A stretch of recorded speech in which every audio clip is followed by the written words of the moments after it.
Okay, put all the crap away. So, in case I get flash, I'm not dropping everything. Kind of late. It's past midnight, so it's getting bonkered, I guess. Alright, let's see, we got this in there correctly. Recess goes in the bracket. The bracket's fine. We got the spacer behind the brackets. That's all set up. The axle slides in out nicely, which is great. This one here, we got to put the spacer in there, which is this one. The axle's just out just far enough it should go in there. There we go. That holds that in there. And we have to put this one in there like that and tap the axle in over here. Like that. There you go. See, I'm using my hammer right here at the side of my wrist. The inside of your wrist is very weak. That's what you beat on that with. Yeah. So it looks like we're coming in there where we belong. Alright, so the axle slides in really nice. That we got it all fixed now. See, instead of having to use a bunch of hammers every time, you just fix stuff.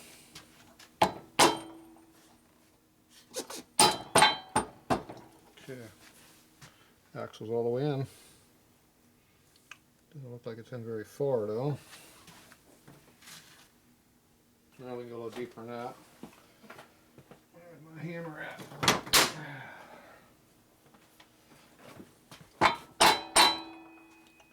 Must be hitting on something here. There it goes. Okay, so now the axle is all the way through the hole where it belongs. The nut was somewhere else. So we redid this nut so it'll go on nice and easy now. Things like that.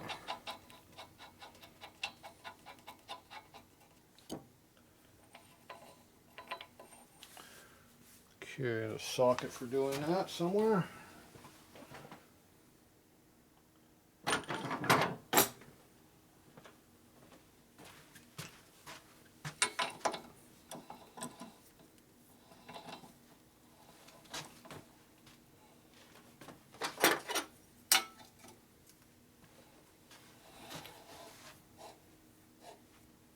Threads feel like crap when you put a load on them. Okay, so why do we got so much clearance on this chain? When we put an adjuster in here, so we put the tensioner in here, which jacked the chain way up, see, but look how much clearance we got. So this thing needs to go all the way back. And the problem with these screws are already all the way back. So that means this chain is probably too long is the problem.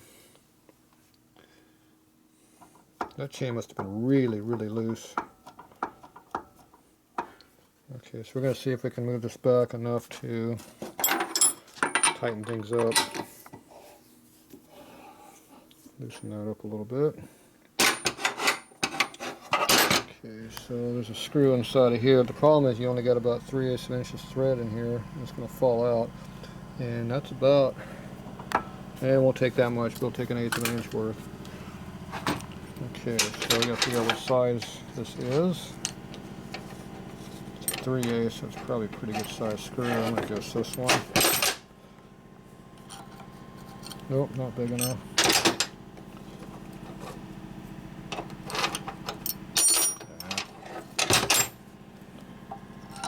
There we go. So we can go a quarter turn, half a turn.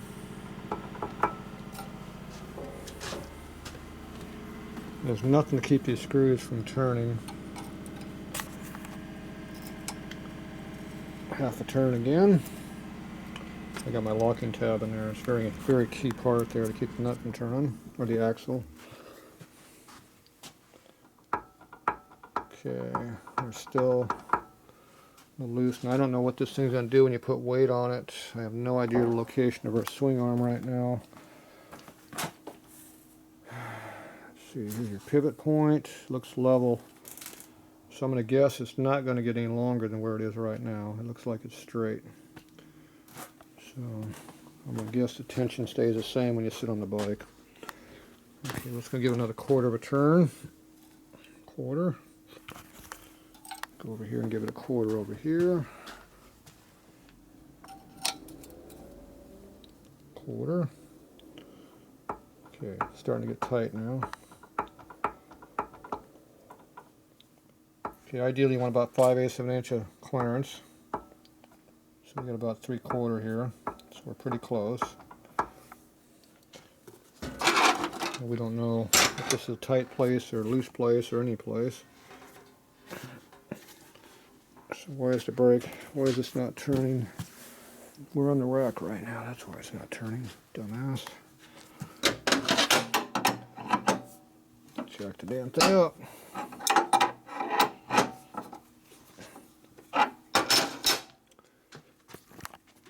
Oh, it rotates. Okay, so now we watch the chain for where it gets tighter, looser. Okay, that's alright. Okay, let's try a little bit more. We got 1/8 of a turn. How we got? 1/4 of a turn. I think the chain got looser. I jacked the bike up. We went 1/2 a turn, didn't we? I think we went 1/2 a turn. Or did we go 1/4 of a turn? I forgot. 1/8. I think I only went 1/4. Yep. Don't get lost where I was at. Yeah, see, we dropped quite a bit when we did that. This chain's gonna get tight when I drop it down.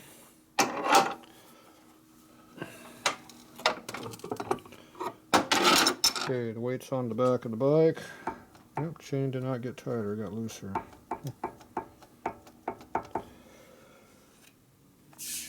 The bike doesn't want to move, but we got tied down up there in the front pretty heavily. Oh, we're on these boards right now too. Yeah,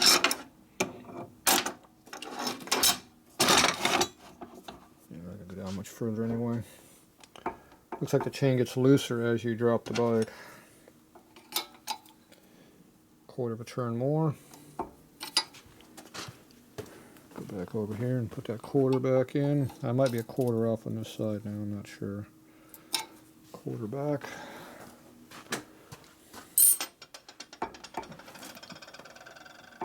So we're dragging.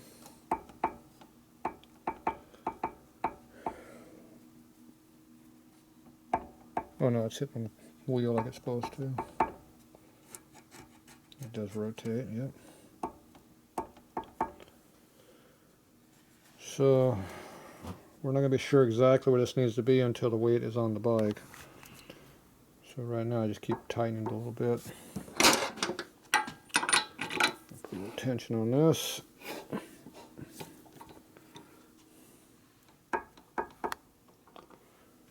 Alright, so that's going to have to be what it's going to be. Let me look down the wheel here, and the chain looks like it's straight.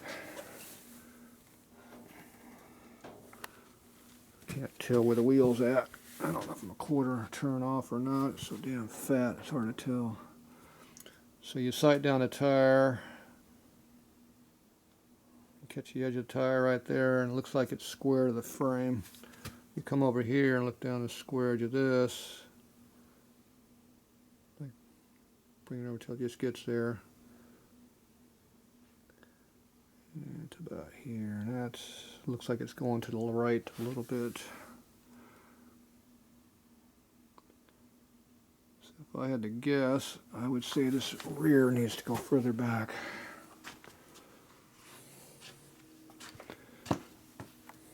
With adjusters. There it is.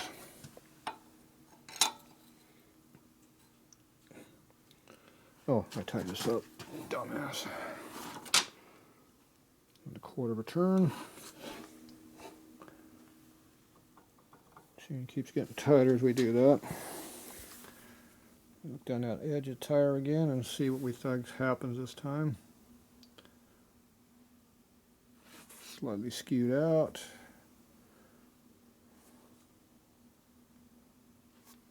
Alright, pretty close. Chain still looks straight. You're looking for a little bow in the chain or anything, evidence of movement. We maybe could go one more 1/4 turn there, but it's pretty close.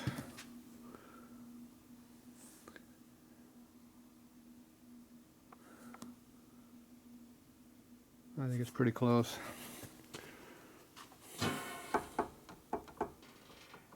Chain tension looks good right now. Needs oil, see how it's dry? Needs oil.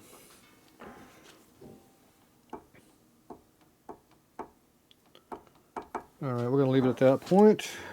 That's tight.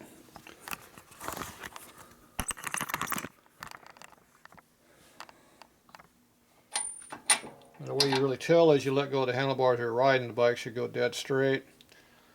And as you move your butt side to side in the seat, or you lean your body one way or the other, the bike should rotate and go like that. You should be able to turn it just by leaning.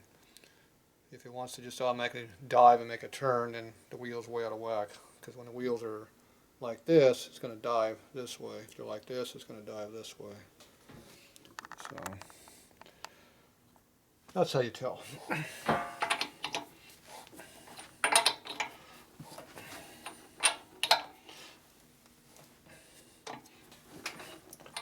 Alright, that's pretty tight.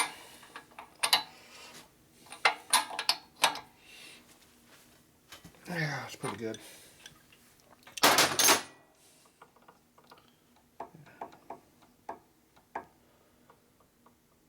Probably still tighten it up a little bit more, I bet. It's hard to tell. Got to be a little loose and tight. But we're not on the ground yet for sure, so things can change. Okay, so that's all tightened down. Get that out of there. I don't know what keeps these from vibrating out. I can't think of anything. I'm going to put a little tension on them to just make sure they're tight. They are what they are. Okay, so this is all on there good. I don't care about that being straight down. I bent that back. Chain looks straight. Like I said, the tensioner, we're kind of half on it. Just here you take this out and the axle's good. So you need a piece of 1/8 inch metal is all you need. Jam in there and it locks the axle real nice. So we're good. Now we got to work on the brake here. Figure that out too. Okay, let me see what I'm going to do here. Alright, I'll be right back.